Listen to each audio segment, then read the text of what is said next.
Bonjour, c'est avec plaisir que je vous retrouve aujourd'hui pour vous parler de la prochaine pleine lune qui aura lieu le 28 mars à 20h49 heure de Paris.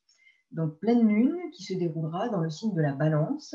Alors, je vais partager l'écran pour que vous puissiez visualiser la carte du ciel de cette pleine lune du 28 mars. Donc 28 mars, 20h49 heure de Paris, 18h49 en temps universel. Donc, comme vous pouvez le constater, la Lune ici se trouve en Balance, en maison 12, pour effectivement la France et à l'heure indiquée, heure de Paris. Nous avons en maison 6 et en Bélier le Soleil. Comme pour toute pleine Lune, les deux luminaires sont en opposition. Ici, Soleil, Vénus à 8 degrés exactement, donc conjonction exacte en Bélier, en maison 6. Et ce qui n'apparaît pas ici, c'est que Chiron, l'astéroïde Chiron, se trouve aussi en Bélier à 8 degrés du signe du Bélier.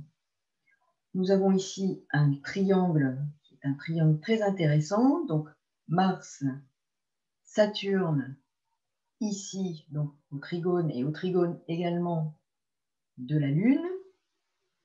Donc, également, point à prendre en compte, Mars étant en conjonction au nœud nord en Gémeaux. J'ai fait une vidéo sur l'entrée de Mars en Gémeaux, vous pouvez vous y référer, vous aurez des éléments complémentaires d'explication qui viennent effectivement renforcer ce que peut signifier cette pleine lune, ce que peuvent signifier les énergies de cette pleine lune, qui vont nous impacter et qui ont déjà commencé à nous impacter lors de la nouvelle lune du 13 mars. Et il y a aussi ici la conjonction entre Mercure et Neptune, rappelant que Mercure et Neptune sont en Poisson.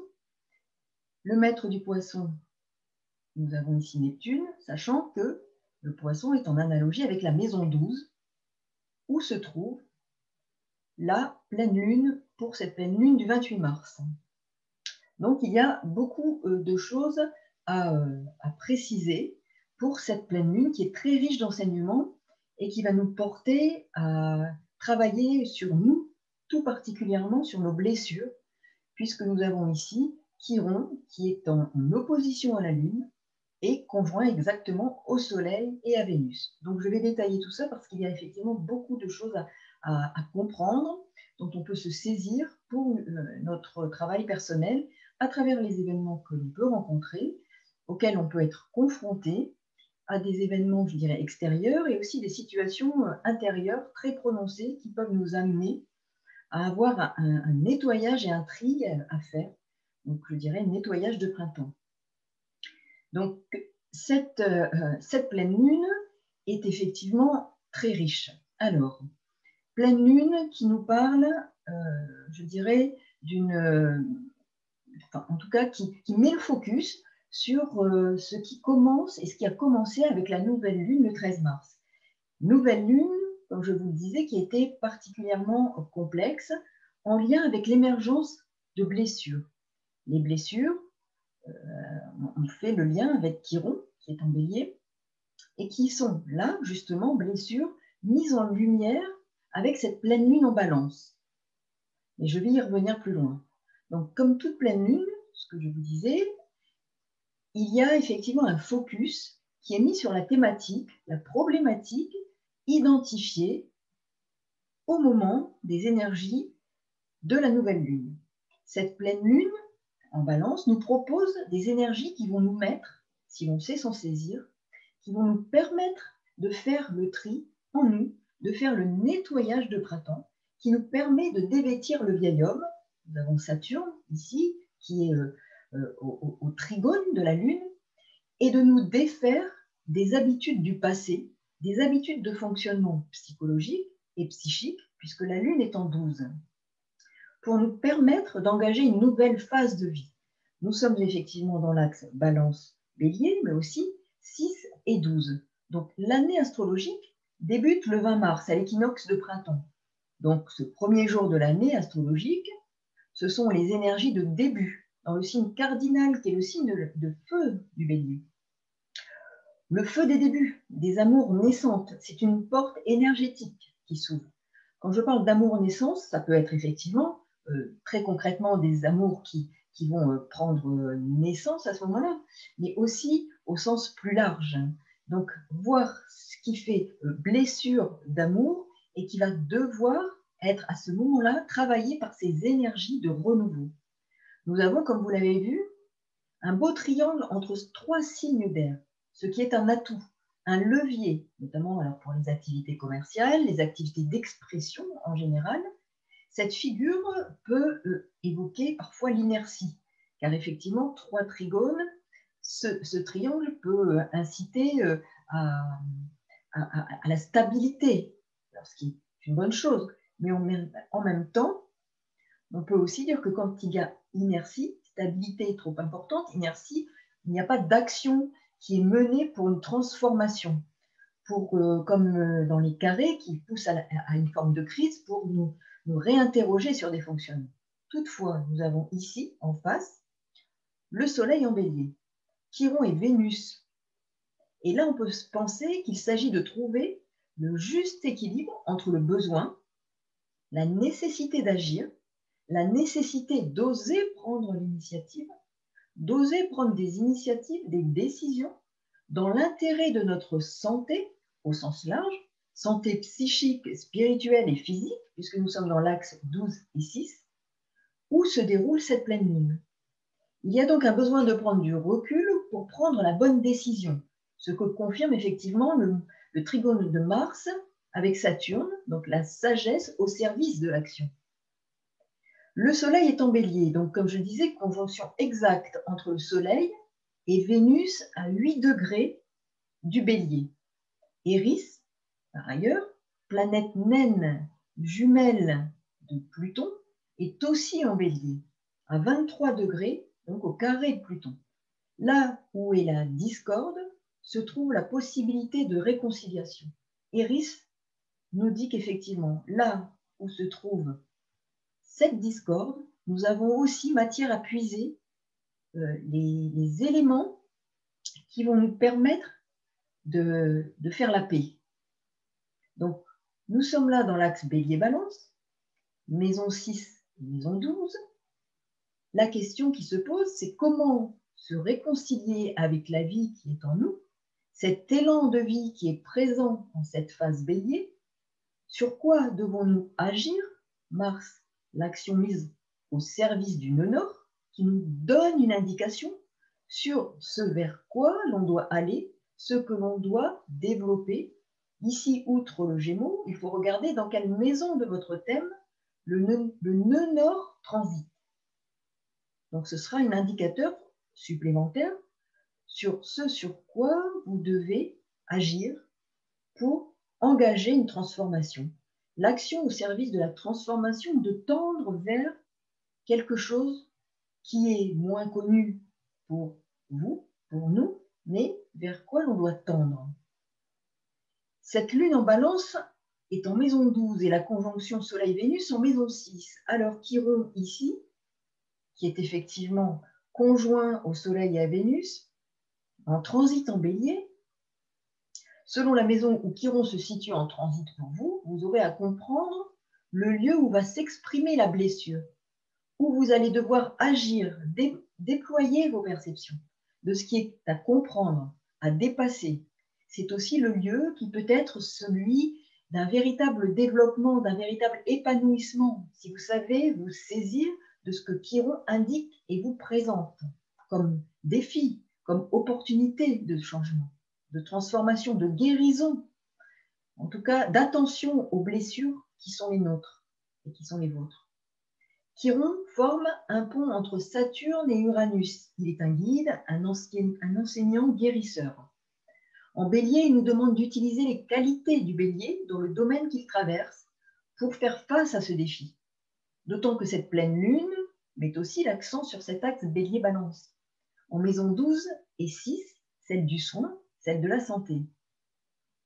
Mercure, de son côté, je dirais effectivement, là aussi, maître du nœud nord et de Mars qui agit particulièrement pendant cette phase de lunaison, évoque aussi, conjoint à Neptune, la santé et le soin. les médecines, la pharmacopée, mise au service des hommes par le messager des dieux qu'est Mercure. Ici, Chiron nous demande de développer les valeurs du bélier, les moyens de guérison à appliquer, comment se comporter face à la blessure qui est la nôtre, à la blessure d'amour qui est la nôtre. Comment appréhender la blessure, et le signe du bélier nous donnera et nous demandera aussi de savoir défendre des valeurs importantes pour nous, nos valeurs, et de les laisser s'extérioriser à l'aide de cette puissance et de cette force printanière. Il nous demande d'oser exister, oser être soi-même et naître à nous-mêmes. Il nous propose de savoir prendre des initiatives dans l'intérêt de notre équilibre, dans l'intérêt de notre santé, des initiatives d'exprimer notre existence face aux autres. Chiron engage le processus initiatique, la conscientisation.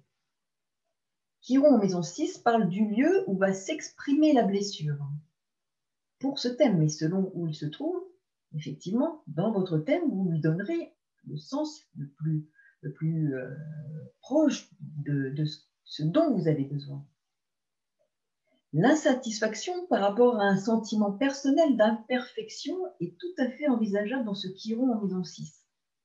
Il nous demande d'être, alors, à l'écoute de ce qui est bon pour nous, de faire ici, dans cet axe 6-12, le tri, avec la Vierge, qui est l'équivalent de la maison 6, de faire le tri entre le bon grain et l'ivré dans cet axe 6-12. D'avoir plus de discernement, plus de lucidité. Nous avons Mercure qui est en Poisson, maître du Poisson conjoint à Mercure, en analogie avec cette maison 12 où se trouve la Lune. Mise en lumière de cette nécessité de plus de discernement, de plus de lucidité afin de faire face aux crises personnelles, de faire acte et preuve d'humilité et de savoir prendre soin du corps et aussi de l'esprit. Nous sommes au-delà de ce que peut nous proposer l'attention au corps. C'est l'attention à l'esprit, l'attention au psychisme aussi, la maison 12, Neptune, l'esprit. Donc nous voyons bien que le soin est un soin global, holistique. Prendre soin de soi à tous les niveaux, sur tous les plans. Chiron, en maison 6, fait que l'on s'interroge en permanence sur son comportement par rapport à la santé et au bien-être, au point d'être parfois dans l'excès et dans le manque de discernement, puisqu'il s'agit d'une blessure. On peut ici aussi rendre responsables les autres de notre mal-être et de ne pas savoir mesurer notre responsabilité dans ce qui nous arrive. Le sentiment d'être abusé peut être fort, le sentiment d'être floué et de ne plus savoir quoi faire, ni pour soi ni pour les autres, alors que nous disposons des moyens pour nous soigner au plan du corps, parce que nous l'aurons fait également et en amont au plan de l'esprit. Nous nous serons défaits de nos peurs. N'oublions pas que Saturne, c'est aussi les peurs, avec Pluton associé, puisque Pluton est toujours en Capricorne et que le maître du Capricorne, c'est Saturne. Les peurs liées au passé, aux attachements du passé. Par ailleurs, Chiron en maison 6 nous parle de la Vierge, puisque c'est en analogie avec la Vierge. La Vierge peut être craintive. Les autres n'auront plus de prise sur nous, car nous aurons compris notre responsabilité dans ce qui se passe dans notre vie, afin de ne plus être leurrés, floués, trompés, de ne plus avoir peur. L'humilité est nécessaire pour accéder à cette compréhension. Chiron a été découvert entre Saturne et Uranus. Il fait un pont entre ces deux fonctions planétaires. Ces deux planètes sont les maîtres ésotériques de la balance, où se situe la Lune. Effectivement, Saturne, la deuxième planète maîtresse de la balance, et Uranus est la planète maîtresse ésotérique. Donc, nous avons là le lieu où se situe la Lune pour cette pleine Lune. Planète maîtresse exotérique, donc est Vénus, et elle est conjointe au Soleil, signe opposé à la balance. Donc vous voyez bien qu'il y a un équilibre à trouver. Et nous avons plusieurs éléments qui concourent et qui convergent pour nous indiquer quelles sont les énergies mises à notre service pour nous dévêtir de schémas obsolètes, pour faire le tri, pour passer à une autre étape, à une autre phase de vie. Chiron conjoint à Vénus nous indique l'invitation au travail de guérison de nos blessures d'amour et aussi par la transformation de nos valeurs. Uranus est en Taureau, nous demande de transformer nos valeurs. Il est le père de Vénus dans la mythologie, dont le maître est Vénus, Taureau, puisque la planète maîtresse du Taureau est Vénus. Donc nous voyons le lien qu'il y a entre Uranus, Vénus et le Taureau, la nécessité de revoir nos valeurs sur tous les plans. Et on voit bien que cette Vénus conjointe à Chiron et au Soleil nous indique bien que la blessure est à ce niveau-là aussi. La blessure est douloureuse et la plaie peut se réveiller, mais c'est un passage initiatique avec Chiron placé là pour cette pleine lune. Pour chacun, il s'agira d'un passage initiatique, de voir où se situent nos blessures, les blessures en lien avec Vénus, la transformation nécessaire de ces blessures pour une évolution personnelle dans tout ce que symbolise Vénus, la pleine lune en Balance. Donc nous voyons bien que nous sommes sur l'axe 6-12, la guérison, le soin, la transformation, se dévêtir du passé, de schèmes anciens, pour aller vers le renouveau à cette période-là du printemps, d'équinoxe de printemps qui arrive, qui sera passé le 28 mars, et qui nous indique bien les énergies qui sont en présence. L'énergie du renouveau dont on peut se saisir. Quelles sont alors nos blessures d'amour, ayant une influence sur notre capacité à oser, à nous affirmer? Voyons de ce côté-là. À nous de nous définir par rapport aux autres pour cette pleine lune. Quelles sont nos blessures d'amour qui touchent à l'estime de soi? Il sera aussi question, dans cet axe de l'amour, au sein du couple. Il va être question de comprendre la blessure affective et sentimentale qui agit à travers nous. Par ailleurs, que nous dit cette pleine lune en Balance? Dans ce premier signe des signes collectifs, elle fait face au signe du Bélier, signe dit individuel. La graine plantée en Bélier se confronte ici aux autres. Que nous dit-elle? La lune en Balance va évoquer la naissance de nouvelles idées. D'initier de nouvelles idées sera important. Ces nouvelles idées qui pourraient surgir vont faire apparaître des notions de justice ou d'équilibre, de déséquilibre, d'équilibre à trouver. Cette lune parle de besoin d'harmonie, de conciliation, mais aussi du doute et de la codépendance, la peur du conflit, l'indécision, la diplomatie, le compromis, la réconciliation de ce qui a été séparé. Il pourrait y avoir des retrouvailles pendant cette phase, des reprises de relations interrompues, des réconciliations, des actions diplomatiques. Mars, planète maîtresse du Bélier, est au trigone avec la Lune et presque au sextile large avec Vénus. Les réconciliations sont recherchées et la vie associative et de groupe aussi. Il sera espéré, souhaité. Les alliances sont en perspective. Le besoin de contacts sociaux et d'échanges seront recherchés. La Lune parle de besoin. Il y aura une quête d'harmonie et de plaisir à retrouver, partagée en ce printemps. Il y a besoin d'intégration des dualités pour que l'harmonie existe, tant en nous qu'à l'extérieur.